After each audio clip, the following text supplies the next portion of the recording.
best and worst of the horror genre since Halloween 2007. Listener discretion is advised.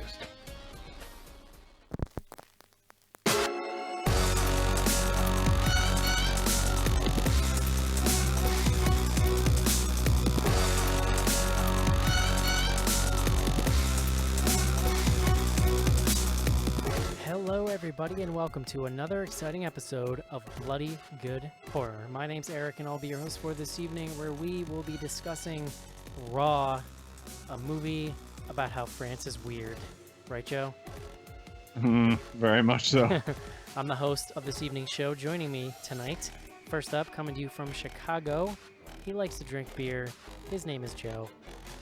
Hello, je m'appelle Joe. Je m'appelle. Comment allez-vous? Next up on the show, coming to you with a Tormund-like firebeard, his name is Andy. Oh, Joe's tally move. yes, I thought you were going to be muted, Andy, for a second, but you were not. Next up on the show, coming to you from Indiana, his name is Casey. Wee. And last up tonight, filling in for the, let's call it vacationing, Mark, the High Priestess of books and fancy stuff at Bloody Good Horror, Queen of the Andals. Her name is Cece. Hello. Not the first man, though. That's Sophie. That's okay. I understand. Yeah, we're here tonight to talk about Raw, but actually the only thing I want to talk about first up is the time last week when Joe really enthusiastically tweeted about Real Housewives from the Bloody Good Horror account. Sometimes things get crossed up. And the only reason that I saw it was because somebody replied, "What? Like, huh? Question mark? Question mark?" Like, they were so confused. I'm disappointed in our fans. Do you recall what the tweet was, Joe? I'd love to hear it. I forget what it was, but it may have been. So every week on the Friends of the Real Housewives podcast, we send out a question and people can chime in or whatever. And I think it was like, "Do you think Ramona is happy?" And it was like, there was definitely an exclamation point at the end or something. It was just a very enthusiastic tweet. Makes no sense to anyone, but you know. And then I got all excited and I replied "Ha, Joe, did you use the wrong account?" But I forgot I was in the Bloody Good Horror account, so it looked like we were responding to ourselves. And then So all in all, we're just really firing all cylinders. And then next thing I knew, the tweet was missing. Yeah, well-oiled machine. Oh, good times, Joe. Good times. Andy. Yes. Speaking of good times, I bought my tickets, my plane tickets stay to Milwaukee. I'm not gonna lie, Eric. I was having a really terrible day today, and then I saw your message in Slack, and it made me so happy. Just so you know, I do judge your former city by the fact that they do not have JetBlue. Hey, I understand that, but I hope to sate your judgment with plenty of cheese. That, yes. Cheese. So I'm also a big cheese. fan of prosciutto. Yes. A lot of charcuterie. Very interesting laws surrounding charcuterie production in the state of Wisconsin. I'll fill you in later. Well, do tell. Do I need to mute for that or block it off? Because I don't want to hear that. I mean, honestly, I don't remember what the whole story is. It's something to do with the fact that they were trying to regulate what kind of bacteria you could actually use to make your charcuterie. But I don't remember what. Here's a exactly question: it is. Is that stuff technically raw?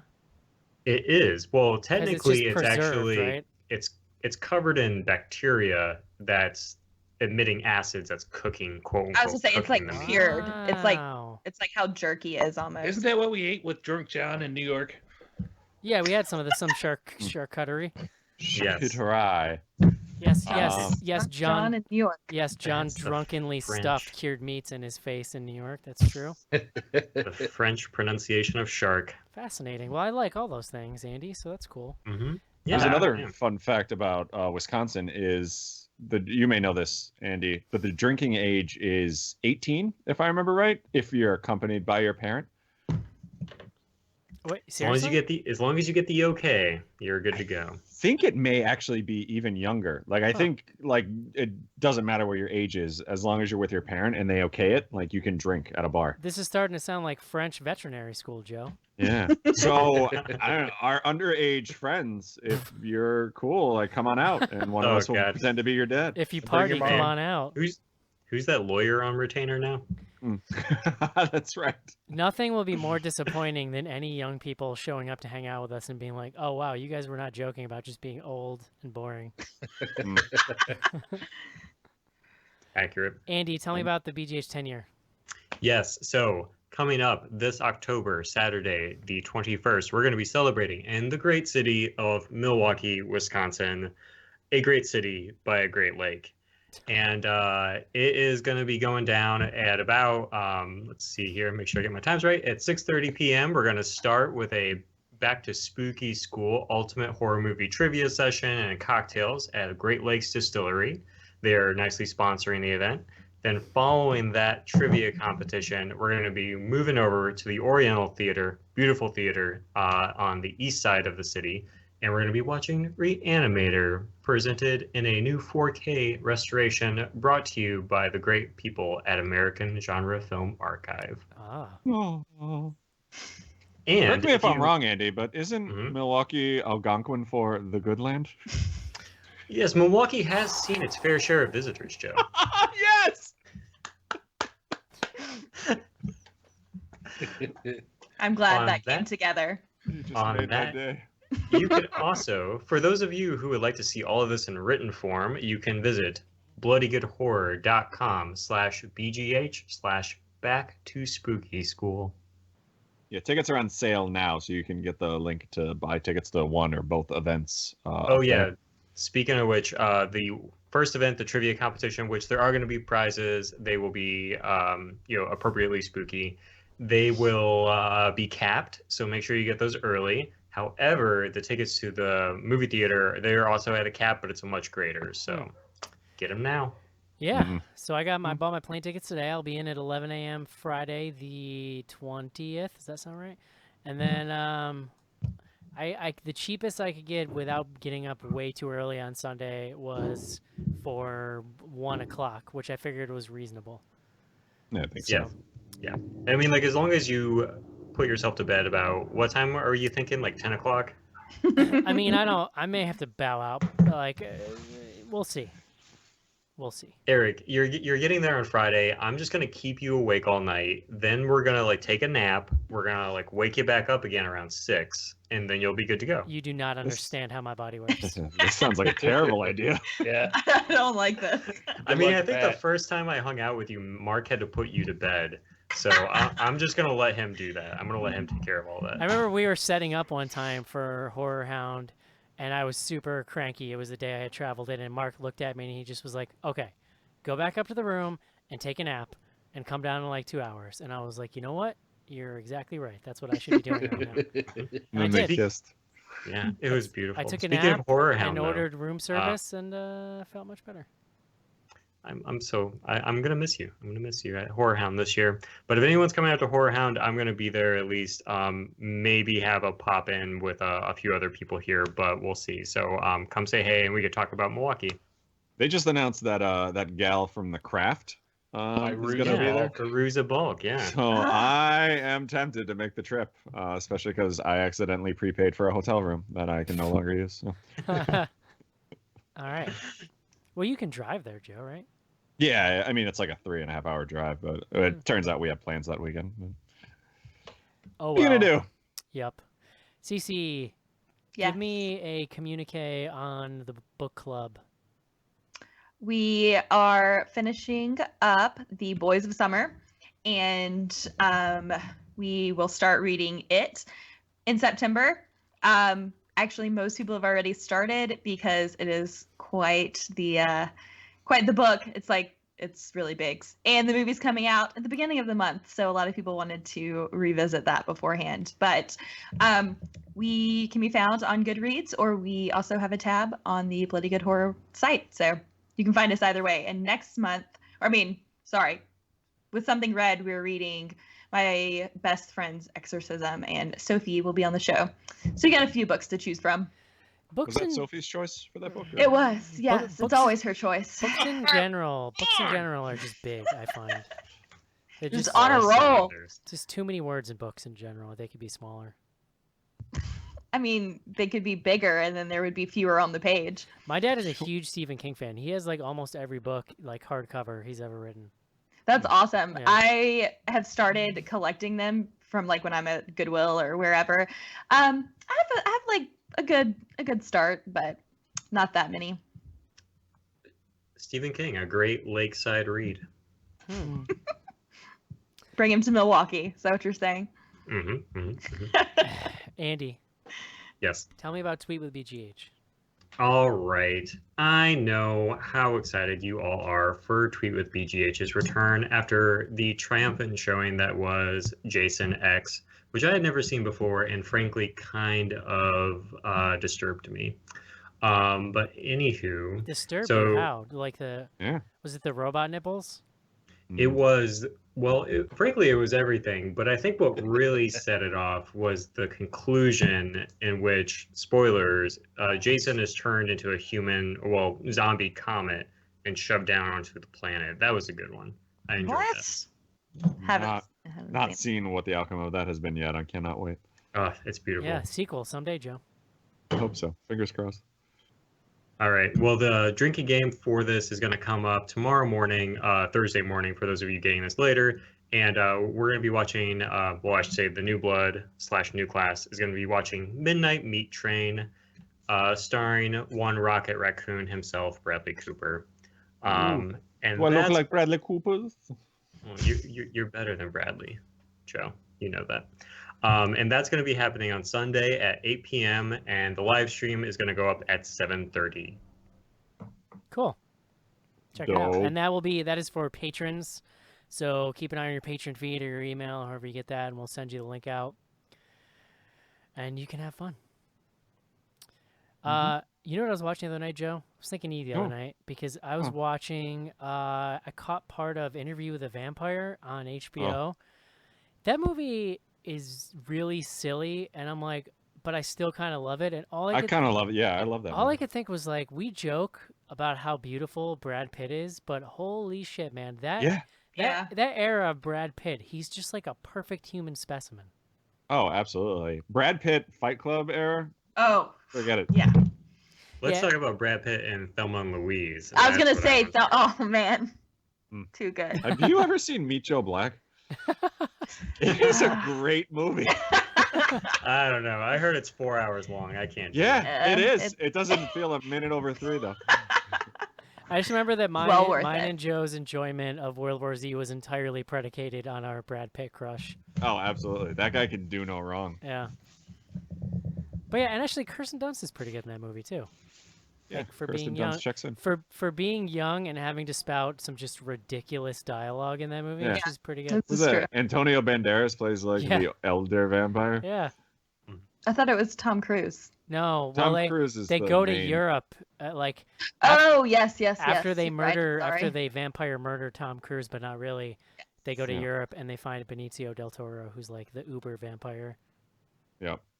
It was a good one. I was a big fan. It's just there's lots of great like period piece stuff in that Mhm. movie that's really fun. The last Guns N' Roses produced song before they shit the Yeah, bed. it's in the credits. Yeah, Sympathy for the Devil. They did a cover. I had the CD single. Oh, a CD single. This is You know- amazing. You know the problem with the CD single? What? The problem with the CD single is there was no cool name like Kissingle. Yeah. Hmm. Was that CD single like part of your final project for college? I wish. Unless you called it like a C-dingle. It's a dingle. Yeah. No. I don't know, I think I nailed man. it. All right, You did. Joe. I Joe, like Yeah. it. Joe, speaking of questionable thoughts about Brad Pitt, let Kind of us wondering where this was going. let us talk about tonight's beer selection. Beer guts. Every week it makes me happier and happier. Yeah, so Raw is a beautiful French film filmed in Belgium, I believe, right? Whatever. I feel lied to. About a young lass going off to veterinary school, which, you know, who hasn't heard that story before? It's a story as old as time, Joe. And when she gets there, she finds that, like in most coming-of-age college movies, it's not everything it's chalked up to be. She has trouble with the kids there. She walks in on her roommate, orally making love to another man. And in honor of some of those troubles, I picked a beer from a fine brewery, which will be giving us some brews for the 10-year meetup. Nice. Renegade Brewing Company out in Denver, Colorado. And this beer is their Hummer. Yeah! Yeah, I mean, he wasn't. It was more like he was having love made to him. Well, yeah. Yeah. I mean, he was. He was getting a blowjob. All right. Cece, God, so Cece. crass. What is this? What is happening here? So crass. Filthy. He was being orally stimulated, I believe we would call it. He was. Oh God. A young gentleman was taking him with his mouth. Anyway, Hummer. That sounded worse than just saying blowjob. Blowjob. What are we in 7th grade? Blowjob. Anywho. Taking How it with about blowjay? Blowjay. BJ. Before Joe. Anyway, Hummer is a fine beer, a seasonal one from the good folks at Renegade, which I partook in last year, or a couple of years back when I was out there, got to visit the brewery. And it is an Oktoberfest beer, so perfect for this time of year now that it's starting to get a little cool out. Generally, September is when Oktoberfest starts to kick in, so you'll start to see these beers hitting the shelves. So they have already. You're starting to see pumpkin ones and Oktoberfest beers out. This one is super, super good, and I'm not just saying that because I'm friends with the owner. It's an Oktoberfest beer, so you get sort of that maltiness and like that. I use this word a lot, like biscuity sort of flavor to it. But they actually add pumpkin to this also, and the pumpkin spices. So it's almost like a combination of a pumpkin beer and an Oktoberfest beer. So it's kind of like the best of both worlds, and really has like we talk about pumpkin a lot, kind of tasting like pumpkin pie, but this one does too. But like a little more like mellow, not so like over the top and in your face. It does come at 8% alcohol, which is pretty high up there, which is exactly what you want on the cooler coming fall nights. And you know, when it's cold out and you drink a lot, like you're still fine to drive, so you can down like buckets of this and still be perfectly good to go drop the kids off at soccer practice. Yeah, I mean, I can't say enough good things about these guys. Put out such awesome beers. They recently started distributing up in Milwaukee, which is why we partnered up with them. But if you're out in Denver, definitely check them out. And I think down in St. Louis they distribute now, so they're getting out there. RenegadeBrewing.com is their website, and give them a go. Love it. Thank you for that, Joe. Yes. Thank you. Now that we've thoroughly creeped out everyone in the audience. Blowjob. Like a blowjo. It's All right, like a guys. mouth hug. All right, let's take a quick break and review Raw. This is it, Jennifer. Your big break in TV. Got the prime time, bitch. Main feature. And we're back. Oh boy. Cece, Yes. tell me who made this movie? What's it about? Tell me things about this movie. Well, This movie's the from France. It's from France. France. It's made in France, and France. And the drink, Peru. I'm I'm gonna butcher the writer director's name, so I apologize. But it is a first-time writer director of a full feature length, and her name is Julia Ducournau. Maybe we'll go with that. You nailed it. Sounds like a French name.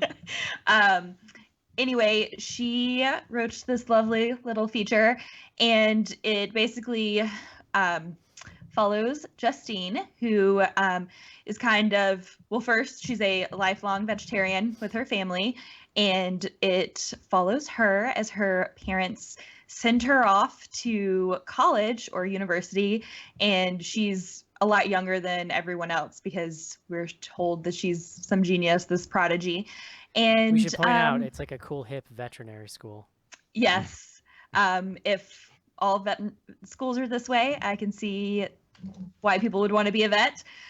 While she's at vet school, she starts realizing that she was super sheltered, and there's some hazing rituals that kind of push her limits. and really kind of open the door to a whole lot of things. And we come to find out that her sister is also at that school with her. So not only do we have her kind of trying to deal with just going to university in general, her sister decides that the sibling rivalry is going to be an added layer to that. So after the initiation, which we'll talk about, Justine and her sister Alexa kind of start spiraling out of control. And I don't know how far you want me to go into what all happens. I think that's pretty good. We can get into it from there. Joe, Oh Christ. what'd you think? What'd you think of this here Frenchie movie?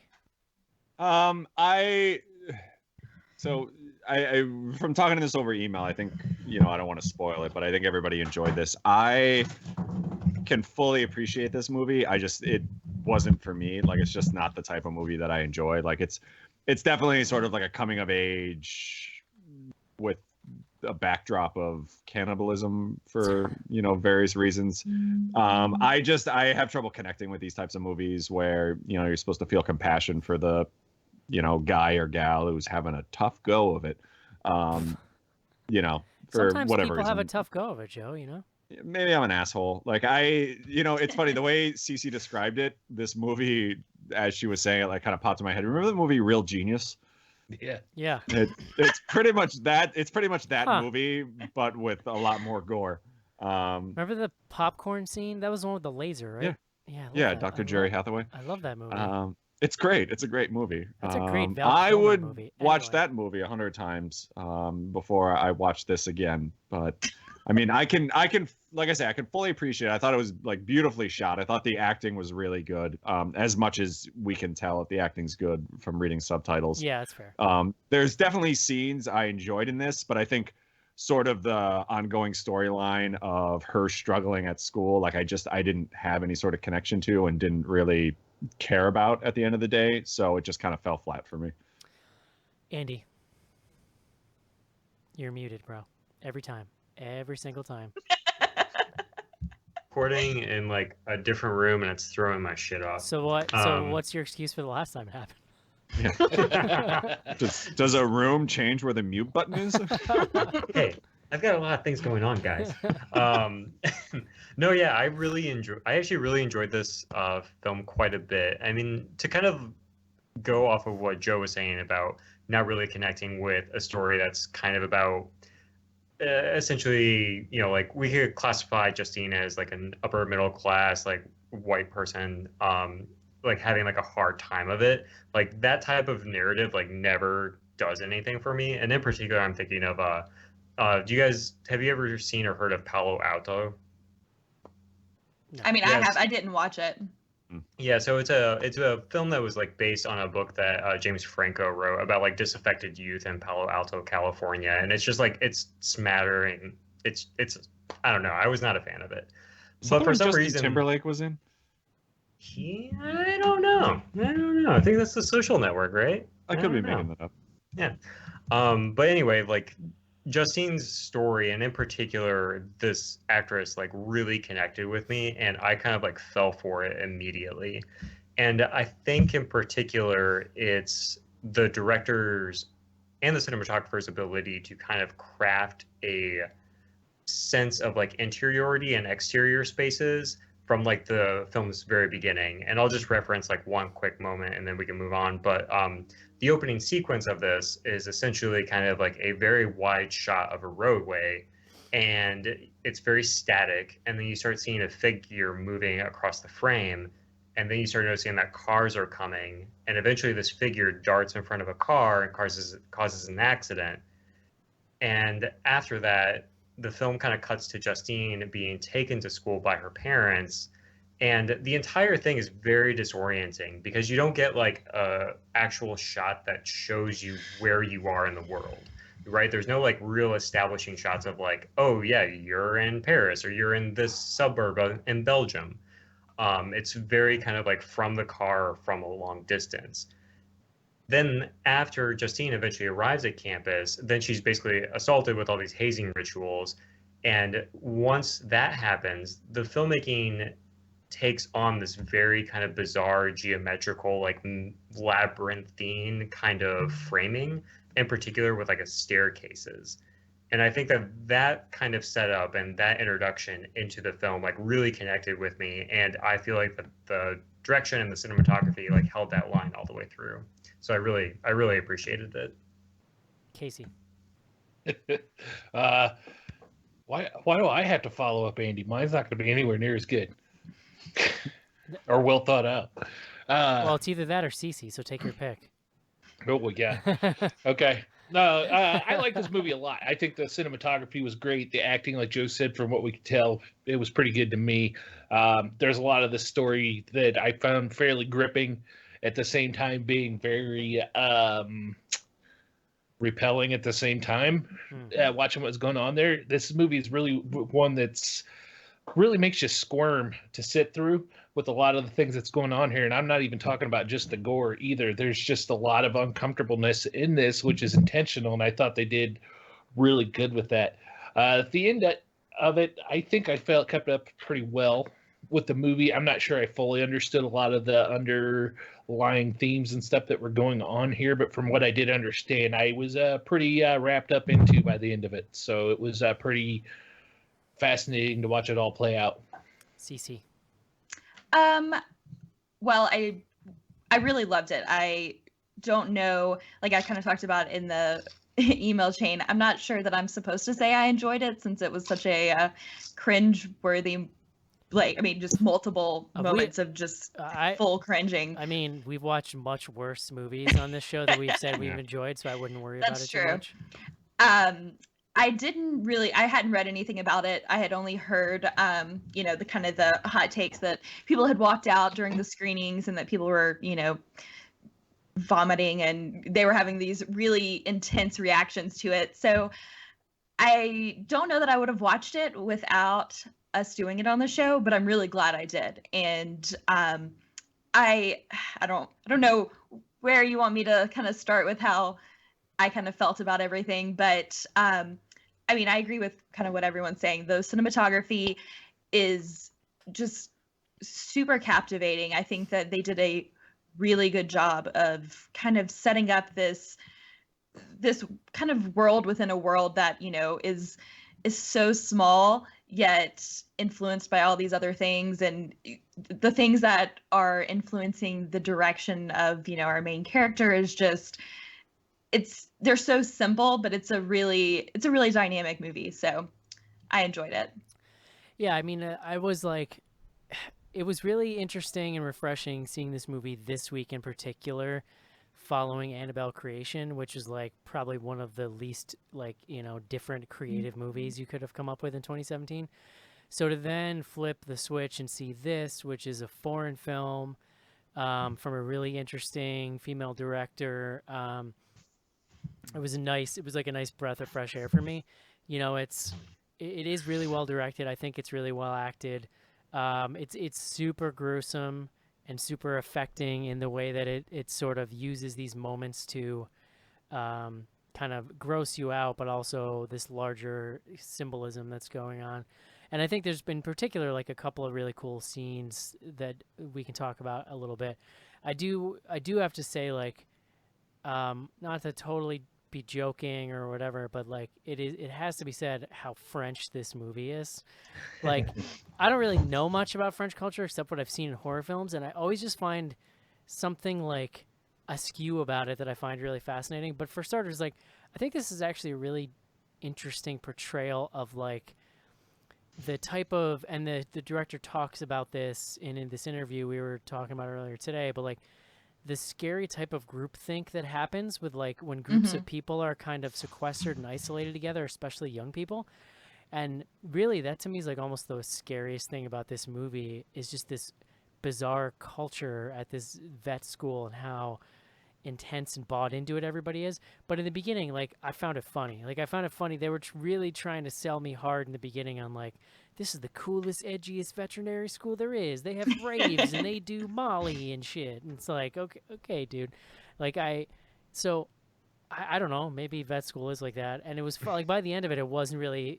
I think that they do the culture so convincingly that it didn't really bother me by the end, except for the fact that it was a vet school. You know what I mean? And Yeah. there's other Well, I mean, there's other that happens interesting at med school, so yeah. I mean, at least it's animals and not you. I guess I just picture vets being more chill. Like I have a vet, and I Yeah. don't picture him doing any of this. I don't know. but- My godfather is a vet. I've seen him do some crazy things. But there are on the other hand, there's some really interesting plot and symbolism things that come out of the animals present in the story, and that stuff is really cool. There's other like some really fascinating cultural stuff. Like I don't know if it was just I don't know what the deal is, but there's the scene where the sisters like one of them is giving the other one a Brazilian wax, and it's like. And the scene goes wrong in a totally weird way that actually doesn't really have any. I mean, I guess it does. It is related to what's happening, but the casualness at which they started to undergo that scene seemed so bizarre to me. I mean, I think that that's not a French thing. I mean, I don't have a sister, so I can't say that I would give my sister a Brazilian, but I know lots of girls who are very close with their sisters, and I have lots of friends who are very close. I just And think I mean, that it's you, not like, even like you it's not never even like see those things. I can because say I've there's some never things at home. manscaped with my brother. Yeah. Yeah, but okay, did y'all not like? I mean, are we going to get into this? She's Like, not did y'all not even- like measure your stuff at some point together, No, or like no. those are things We that, all like, did not do that. no. That's like maybe that's something listen. I guess you do in the South. I listen, don't know. that's- Hey, Chris. How big's your dick? No, Anyway. CC, what you're talking about is like repressed football player shit. Okay, Like you're not. But That's because not like it happens. That's not a necessary. Like that's not necessarily a French thing. whatever. Yes, yeah, it is. I mean, It's 100% French. I mean, like honestly, like that particular sequence. I mean, this is gonna.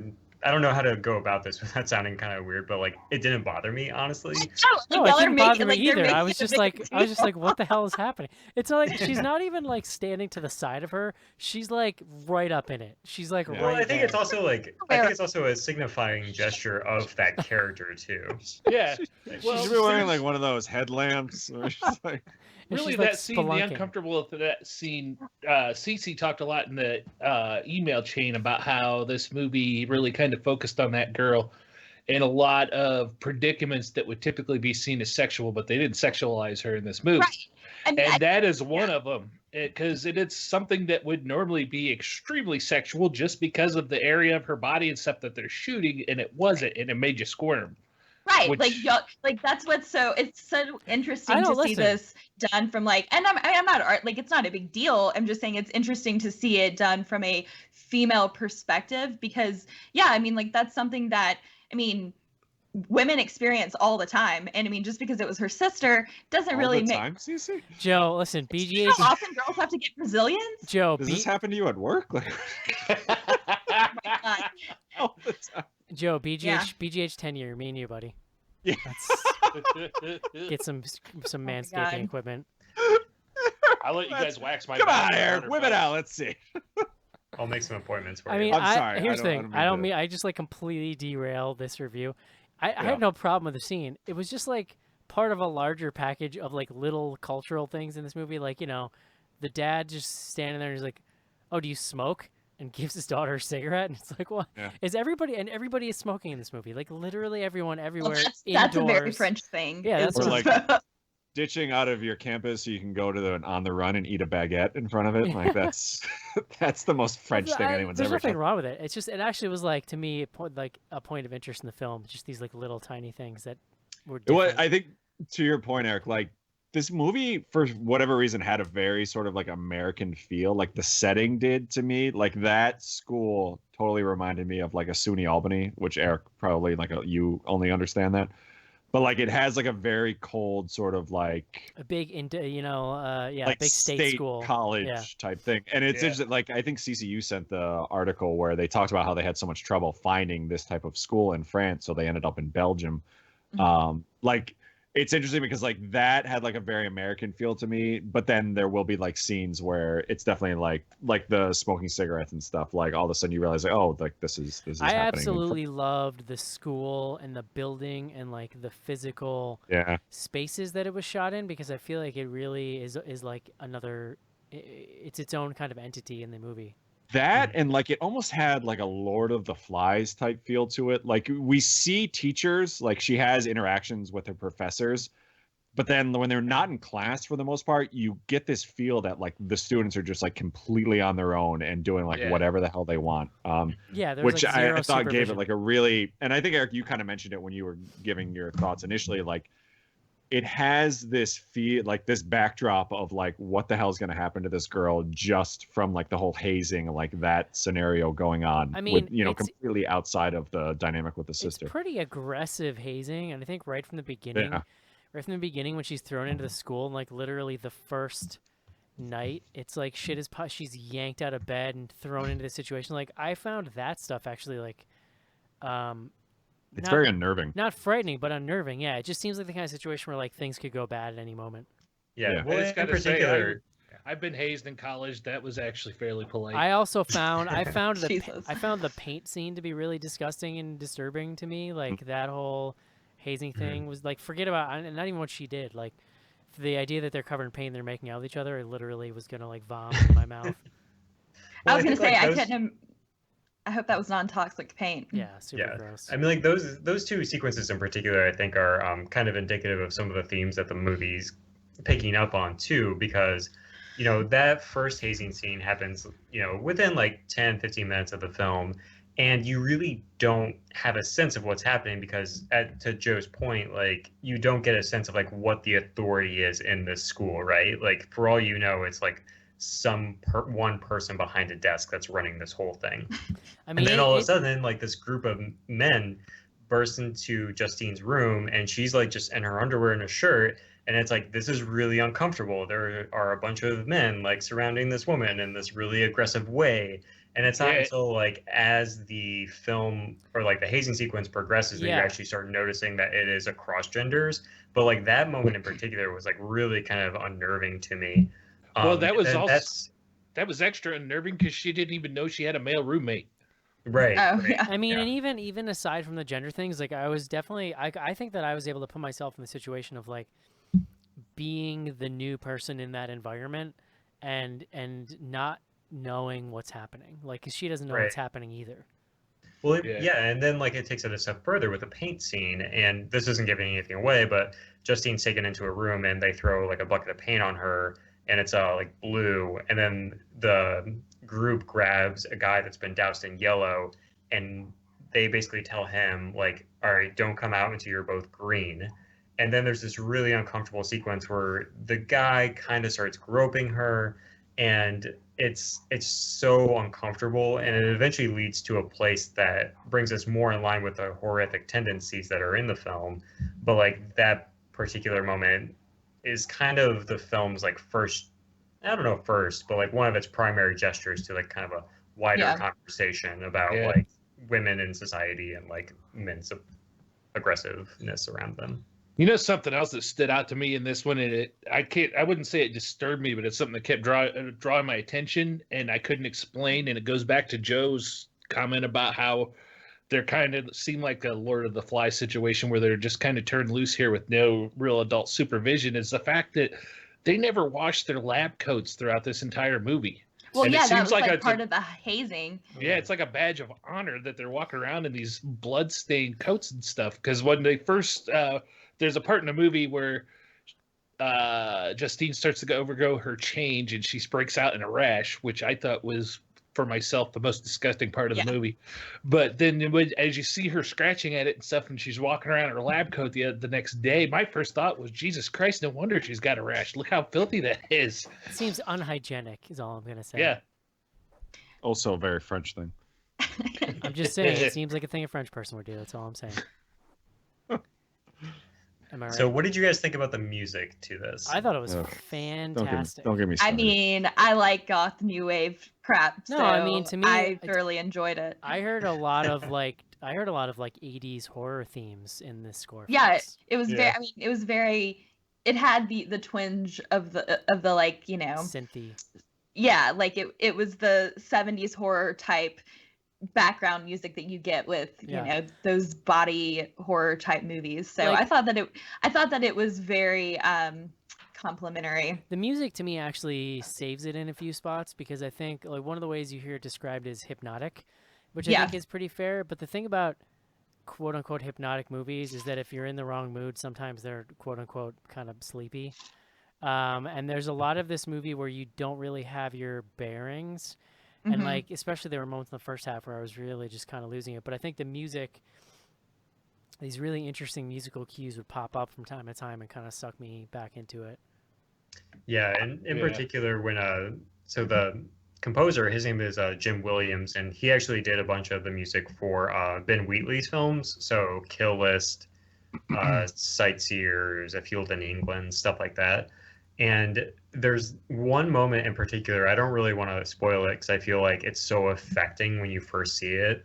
But there's one moment in which Justine like makes a choice to officially decide to try human blood, and like the score kicks in and it feels like you're watching like a giallo film, right? Like it feels like you're watching like something from like Argento, and it suits it so well, and There's a it lot really of kind of punctuates it. there's a lot of use of like colorful lights also. Hmm. Yeah, for sure. I mean, which is also like one of those really cool contrasts that the film does in between like the cold exterior, like what you guys were talking about with the architecture of the buildings, and then all of a sudden you're inside and they're in a club somewhere on this campus, and it's all like green and reds and blues, and it's just like one of those ways in which the film is calling attention to those contrasts between exteriors and interiors. Yeah, I think that the juxtaposition between like these really, you know, like the human alive flesh versus the dead animals that they're dissecting. I think that combined with this, you know, the beauty of like half naked young college kids versus this like intensely visceral, bloody, like half-eaten appendages. Like I think that's a really interesting take on just this bubble society. I mean, because it's just these kids basically at this school. So I think that it's a really interesting way to um, really explore that pack mentality and dive into those like primal and animalistic desires and kind of traits that even we as humans have. So so yeah, they're like just for kind of people who haven't seen it. Like there's a scene early on where one of the hazing things is she's forced to eat like a rabbit liver or some shit, and rabbit's liver, not a rabbit liver.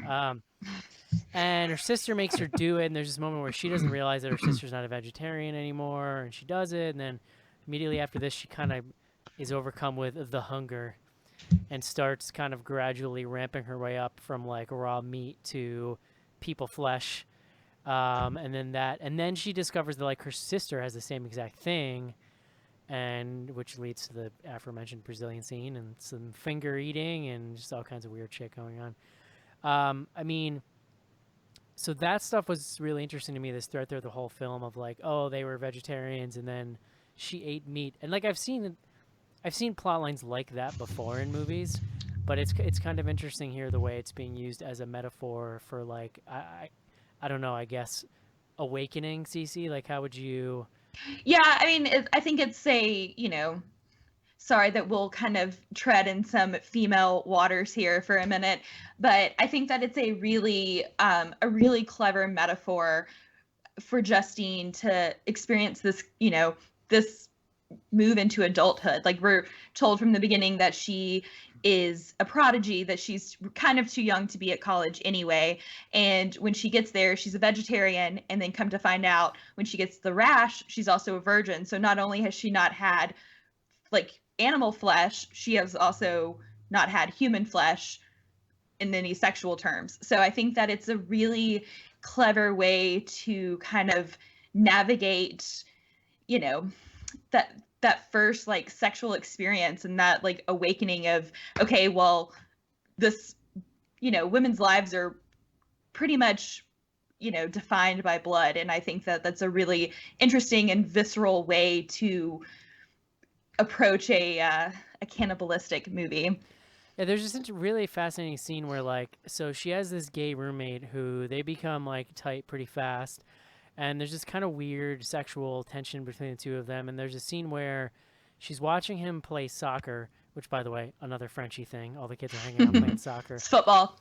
And It's not she's soccer. like, It's football. she's leering at him and his body, but based on everything else going on in the movie, it feels more like she wants to eat him. But it's Right. a scene that traditionally would be like, oh, he's so sexy. But you're like, but it's, and she's giving him that same look. But because of the context of what you've seen, you know, like, oh no, she's hungry. Yeah, and that's what I think is really cool too, that the director did, is that, you know, Justine is not really seen through the male gaze in this movie. Like, we see her half naked the majority of the movie. We see her, like, you know, getting a Brazilian with her sister. Like, you see them kind of topless once or twice, or you see them in the shower, but they're never like sexual moments. But Well, when she's, well, I mean, there is a, yeah. there is a sexual moment. The I mean, camera, don't get me wrong. I guess. Well, I think what you're trying to say is, It's never like, there is nudity, but like the camera is never making a sexual moment out of a non-sexual moment. Like, right, she's just, right. it's more I mean, about there's- her physical presence. Yeah, and I think that it's really interesting that the female director didn't make males under the female gaze.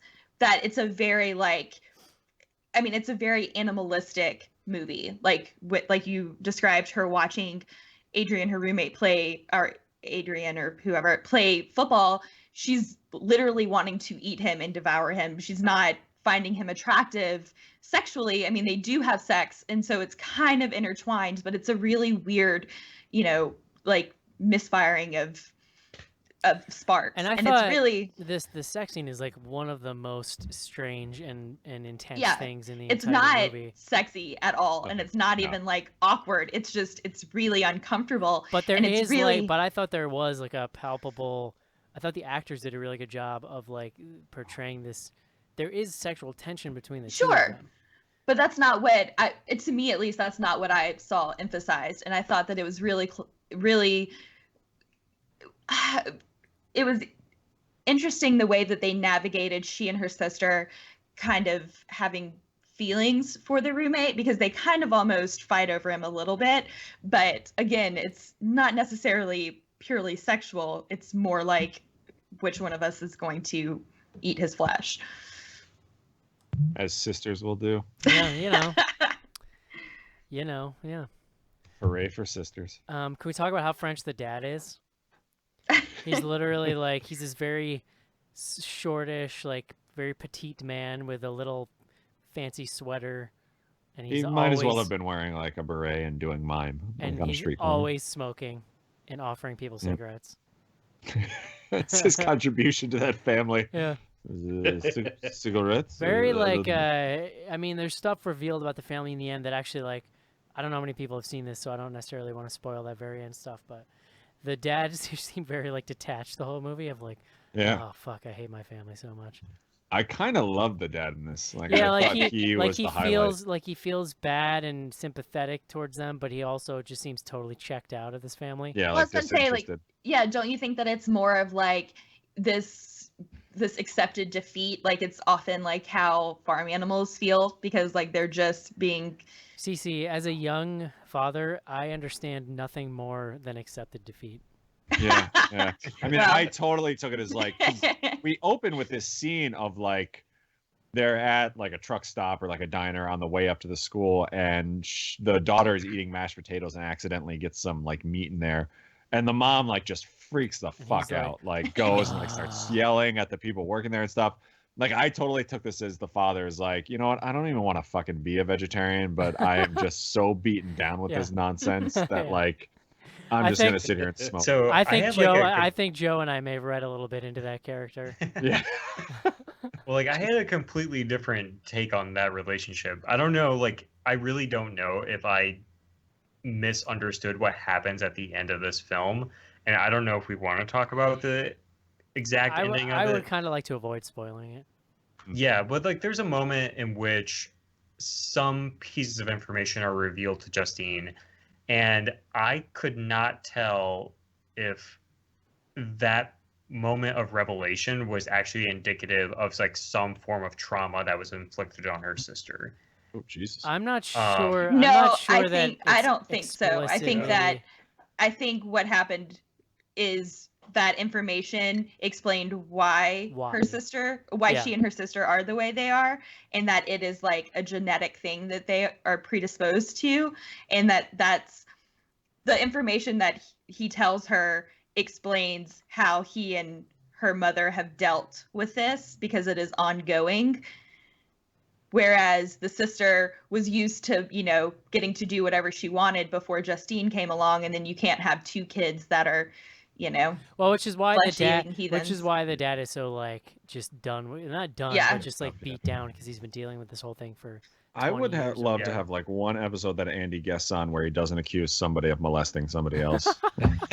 just once. That is Andy, fair. for God's You do sakes. tend to go I there. don't know. Like I would like to rewatch the ending. But just I'll like tell see you, what I'll it's tell like. you that it's not that, because I read an interview where And it's- the director was talking about how like she couldn't figure out like what she wanted to write about as a film, like as a film writer, and she Oh, was sure. like, incest is way too deep, like that's or way too dark. I don't want to kind of go in that deep hole. Like my parents are both medical students, and you know I'm very interested, or medical doctors. I'm really interested in this like bodily, you know, just the body in general, and what is more, you know, kind of bodily horror Yeah, than cannibalism. it's Right. super. And honestly, it's, like that it's super, that makes me more interested in the movie. Like I think Yeah. that makes it a stronger film yeah, than it's to be super like, duper not oh explained. wait, here's a like a Yeah. Yeah. It would have like been a cheap Lifetime out. movie. Like to no twist no kind of thing. no explanation as to why is ever given. It's just, oh, your mom is also like this, and that's why you are. I mean, we kind of are spoiling it right now, Sure. but like, and really, it's kind of just Not like the machinations of it. the yeah. movie is not super concerned at any point with really spelling out exactly what's happening too much, and so this thing at the end is more of a kind of a little twist to like say goodbye with than it is. Like I don't know that it adds too much materially to the film other Yeah. than just explaining the parents a little bit Sure. and why Which I think is both like sisters I'm are sorry. like this, but Well, I by mean, the it kind time of they explains why they're not more freaked out when yes, yeah. Yeah. these things start happening. That they're just kind of like, okay, well, this is bad, but you know, you'll figure it out. I like when she told her sister that her finger tasted like curry. Yeah. Oh. And then later in the film, when the other sister told her she tastes like shit, oh, Yeah. it was so good. Do you mean meard? Thank you. I've been I thought practicing. Meredith was actually damn. Yeah. No, I thought meard was shit. I don't know. It's been a I while thought since that I was think. the character from that Disney movie about Ireland. If it's one word I know. Wait, let me look. Madam Metzger would be so proud of you, Eric. What'd you say? Madam Metzger would be so proud of you. Yeah, there you go. I can't. Je m'appelle Robert. Je m'appelle. You're right. It Robert. says used mildly. Yeah, merd. MERD. Yeah. Boom. I want every listener who speaks multiple languages to send in a list of dirty words for Eric. I would like any listener who's gone to veterinary school to like let us know if this is the shit that goes down. Like, I will tell you, as somebody that grew up around a vet, I have definitely visited a cattle farm when they were birthing a calf, and I have seen somebody put a cow's uterus back inside of a cow. I was gonna say, like, that stuff What? happens on a farm all the time. There's straight up Yeah. a scene in this no, movie. no, no. I'm talking about like night one, like ecstasy raves. Like, Oh, I mean, like, how else do you convince yourself to do that, man? There's I guess that's true. there's straight up a scene in this movie where one character is just talking with the other one while her arm is just straight up a cow. Yeah. Just like If up you're from to- the Midwest, that's fairly common. That's Just, like, not up to really the big news. shoulders. That's I how you also- get your driver's license. I also You- I also have a What question. shape so, is a yield sign? All right, now shove your hand up this cow's ass. so during one of the rave scenes, right? There's like two people, and the one guy like he drops some drugs on his tongue, and then they start making out. And I spent like 5 minutes just thinking about the logistics of that. Like, no, if I bought drugs, like I want the drugs. And what do you Yeah, but do? if your parents have money to send you to vet school, like maybe you don't care about that. Like, what do you do? Are you just making out until it's dissolved? Because that's kind of gross. Yeah, Or are you yeah, giving so it to the other person? I'm serious. I there's a would like to lot. know. There's a lot I to think take in. I think it could be So- either or. Info@bloodygoodhorror.com. If you have rave experience, please let me know. Yeah. This is why we drink alone in the back of a bar, Eric. Yeah. No, So- in my living so we room. don't have to share our make-out drugs. Yeah.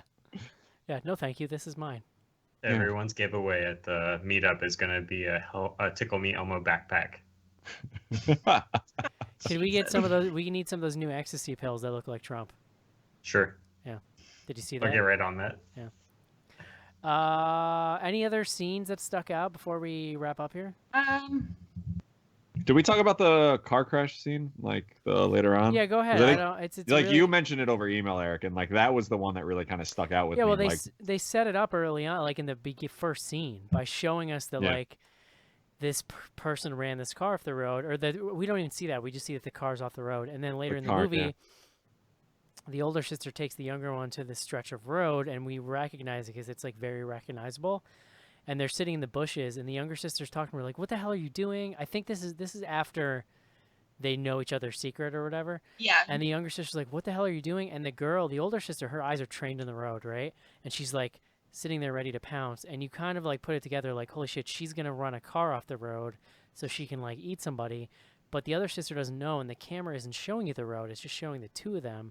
And it's this really brilliantly set up scene with tension where you're just waiting for it to happen, and the other girl's like trying to get information out of her, and then she just bolts out of frame and like runs the car off the road, and then they end up yeah, sucking blood out of a person. It's just really, and it works so well because of the callback to the earlier scene. Yeah. yeah. And I just thought like the way that they played off not the sister that runs into the road, but the sister that's just still like kind of asking questions and kind of confused. Like they didn't make her like frantic or like over the Right. top like that. I think they played it perfectly. So Yeah. it really kind of has this tension of like, you know what's going to happen, but you also kind of feel for this girl who's like just now figuring out like what her deal is as far as like eating flesh and stuff, and like, you know, what are we doing here? Like, why is this happening? And then like it just all kind of escalates. Like I thought they played it perfectly. Like, I mean, it's really like, my favorite it's really scene. fascinating to watch their relationship once both sisters know that it's happening to both of them. Yeah, Because that's a Yeah, I agree.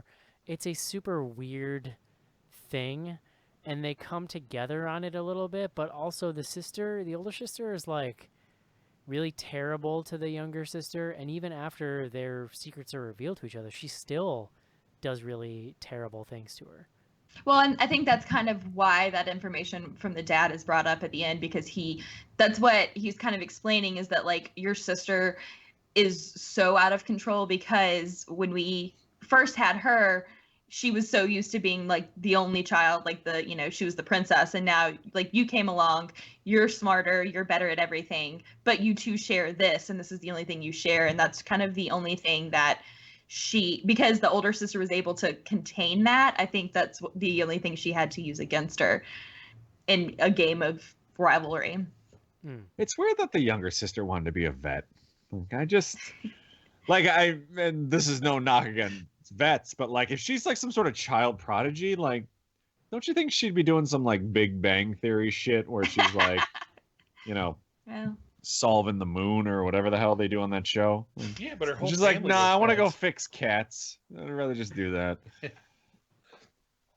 There was the That's whole just thing, me. like with the sister and what Cece was talking about. It really stood out to me on how animalistic they made Justine and Alexia, the sister, just because as you watch them, we see a lot going on with the pack mentality going on with the people at school and whatnot. And it really stood out to me where there's a scene where Justine and Alexia have a big knock-it-down brawl outside that ends with the two of them basically holding each other off, and both of them have the other's wrist in their mouth at the end. And it plays very much like watching two dogs fighting for, control of a pack or something like that, in the way that they were facing off with each other there at the end of that fight.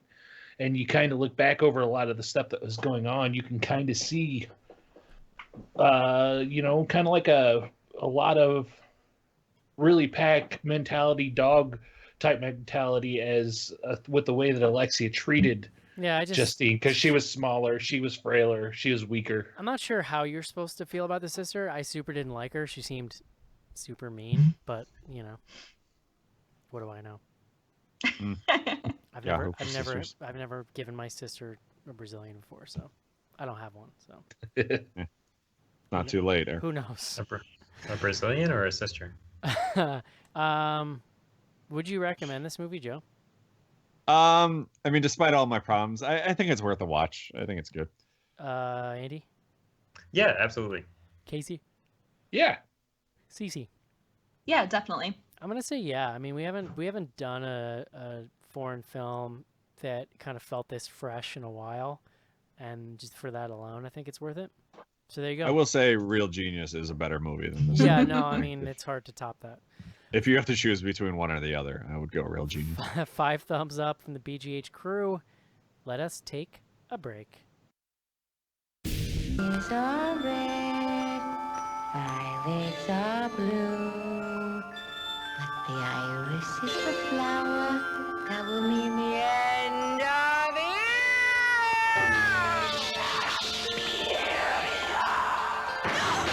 You can run from Suspiria.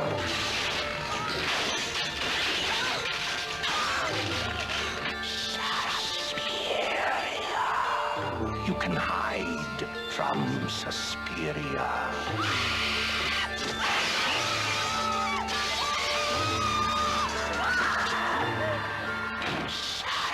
Suspiria. But you cannot escape. Suspiria. The only thing more terrifying than the last 12 minutes of Suspiria are the first 92.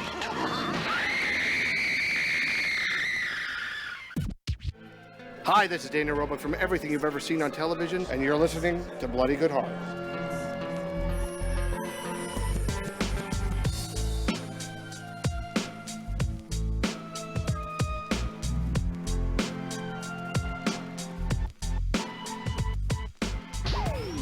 Send your emails to info@bloodygoodhorror.com or hit us up on Twitter at BGHorror with the hashtag AskBGH. And don't forget to pick up back episodes of the show at podcast.bloodygoodhorror.com.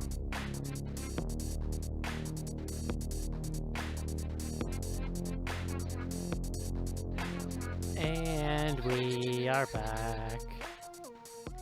Tonight's lesson: when you send Joe on the internet to find pictures of Annabelle the doll in a bikini, beware of what he will turn up. Oh, my lesson is make sure you spell Annabelle right, because if you misspell it, you get much, much, much worse. Just porn. Jesus. I wonder who gave her a Brazilian. info@bloodygoodhorror.com is the email address. We have no fan mail tonight. The only piece of fan mail in my inbox was an email that I sent to myself to remind myself about talking about Joe's Real Housewives tweet. Hmm. And That'll happen. and we did that. So there you go. info@bloodygoodhorror.com. We're also on Twitter. Joe? Oh, we got so many tweets from the Twitterverse. We use 2 different hashtags here at Bloody Good Horror. First one is BGH Classics. I should say you can find us on Twitter at BG Horror. We use the hashtag BGH Classics if you're listening to an elder episode and hear something that makes you chuckle and you want to send it on in.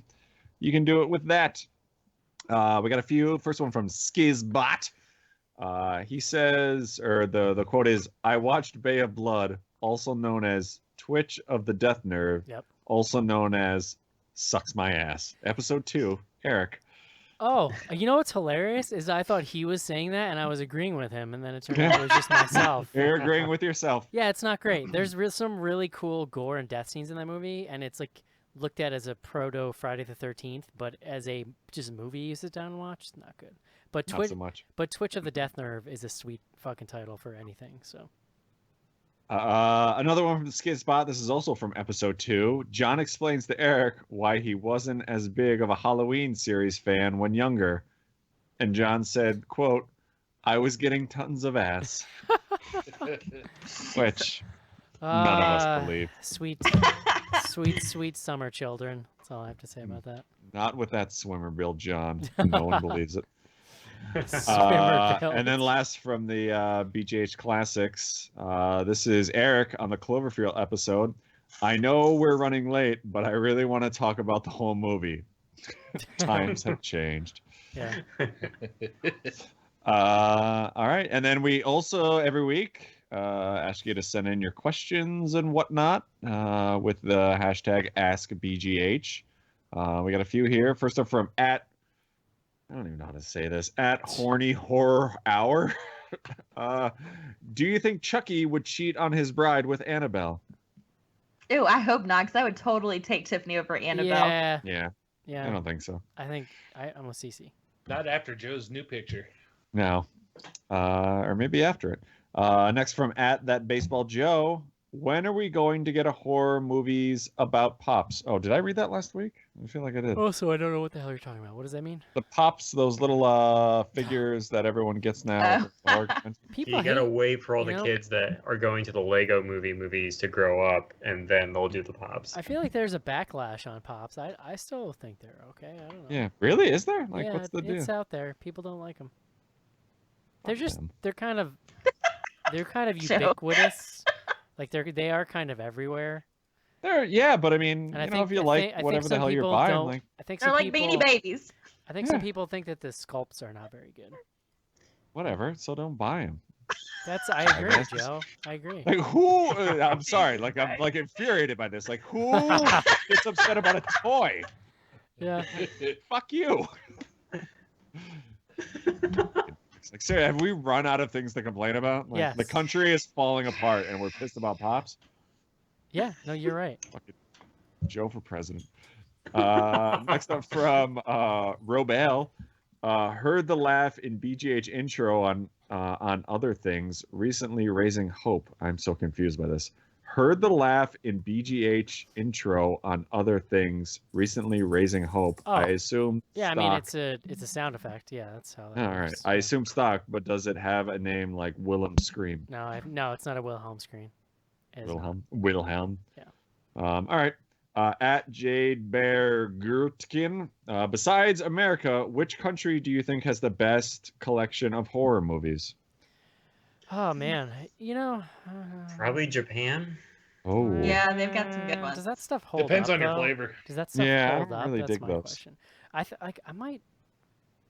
might say France. When I think of this, when I think of stuff like, so think of this list: Martyrs, Yeah. Inside, Them, what the hell was one with the axe? Oh, and High Tension. High Tension. No, was that an axe? Whatever. But you were right. Yeah. That's what I was talking about. Like, Okay. so I there- mean, maybe I just couldn't remember. I felt that. stuff like this, like those are four Well, or like, five, Fran- like really, yeah. really Yeah, good I think movies. I may say I like French horror movies the best. I mean, like that period of French film is like kind of classically referred to as like the new extreme, and like there is some like really good stuff in there, but like I just don't know if like French like horror movies have like a long enough pedigree, you know? Well, but what country does? I mean, seriously, What is that supposed to- what country? Well, like I mean, But- like you could look at like Japanese films from like the 50s or Oh, earlier yeah, that okay. are like Oh, actually like ghost stories. I'm gonna sit Joe down Amazing. with some of those movies, and he can report back to me on how fucking good those movies are. I'm actually pretty big on a lot of Australian slasher type shows, like Wolf Creek, those type of movies. Those are pretty solid, and they got a lot of them out there. Yeah. And I think Andy's answer was wrong.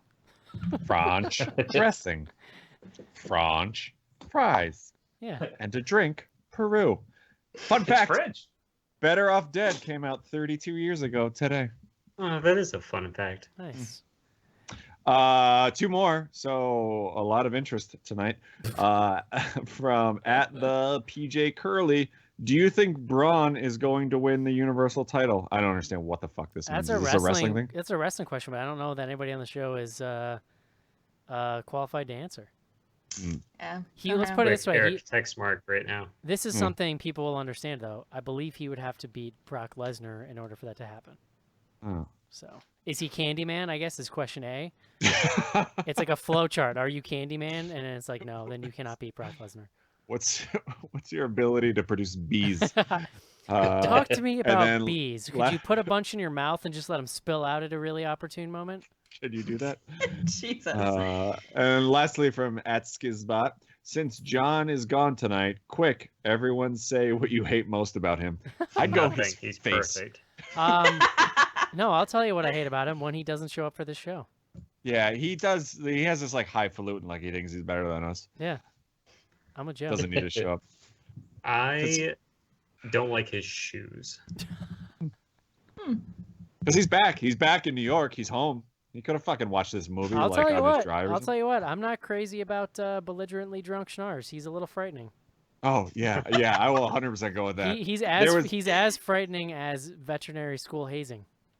There was a moment in like when we all got together in New York where he took Mark and I to like this like bridge and tunnel like 45-year-olds on a date night out in the city bar where he was like slurring and like belligerent, and I'm just like, you gotta fucking go home. He gets, like I'm done with you. like Buzz Schnars is cool, like he's happy and fun, but then anything past that, he gets mean. Drunk John is like, I'm embarrassed to be in this restaurant with you. Well, I hope you're all ready for a lot of that in Milwaukee. Oh god, yeah. The first BGH meetup, like when our first business trip, we were having dinner in this place at like 7:00 with like families, and he was just hammered, just dropping F-bombs that were like echoing off the walls. I was like, dude, is this what you do in New York? He's from Philadelphia. Like those are garbage people. They don't know how to act in public. Oh my god. It's a fact. I think we will definitely find out this week if Schnars listens when he's not on the show. If he gets this far, yeah. It'd be amazing. But I had drinks with John a couple weeks ago. He was in Chicago. He promised that he would hold it together up in Milwaukee. So, although Friday night listen, when we're we're going all there, we're like going to a pregame, distillery. like, I don't believe that for a second. yeah, Friday night we'll Yeah. be there. So I assume we'll see Drunk John at least that night. Yeah. So yeah, that'll do it. That's the end of the tweets. Great. Andy, Good tell talk, me one us. more time about tweets with BGH. Oh man, I don't have that information up. So CC, aren't you a part of that? Like, do you do that? Do what? Do you do Tweet the with tweet with BGH? BGH? Yeah. I mean, when I'm home, I tweet with them, but that's Sophie, Evan, and Spencer's stuff. All right. All Never right, mind. so the BGH new class / new blood, they will be posting the drinking, or Sophie will be posting the drinking game rules on the website tomorrow, and then the live stream will go out to patrons about 7:30 on Sunday, and then the actual show, in which they're going to be discussing Midnight Meat Train, will be happening at 8 p.m. on Sunday, and that's going to kind of be like open to the masses. Love it. And where can people find information on attending the Bloody Good Horror 10-year celebration? They can go to bloodygoodhorror.com/BGH/back to spooky school. Back to spooky school. Love it. All right, guys, that's going to do it for our show this week on Raw. Hope you enjoyed it. Next week, we were going to be in the theater, but the movie we were going to do called Polaroid was actually bumped, which I'm sure is a great sign. So that means we got a free week. So we're gonna fire up the old standby list and see what we got. So keep an eye out on Twitter to see what we're doing next week. Hope you guys enjoyed the show. We'll talk to you then. See ya. Oh, fuck, Andy. Just read the Farewell. Goodbye, everyone. Bye-bye.